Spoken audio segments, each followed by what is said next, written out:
I wanted to change my mindset to build stronger, more motivated, more confident women, and I felt like this is a movement, especially in South Florida being such a tech hub and entrepreneurial hub, that the women need.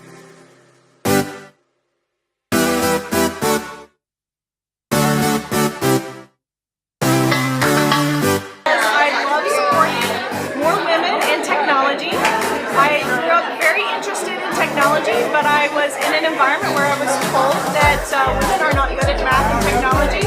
I decided I needed to prove them all wrong and then make sure that other girls and women feel like they're comfortable in the technology and science arenas.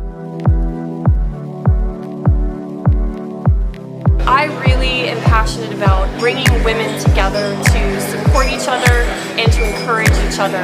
That's what this is all about, really just collaborating with other successful women and men too, because we need each other, and just all of us coming together to just give us all a big cheer and say we can do anything we set our mind to if we've got the right people around us. So we need more of that, and I'm so excited to be here to support it.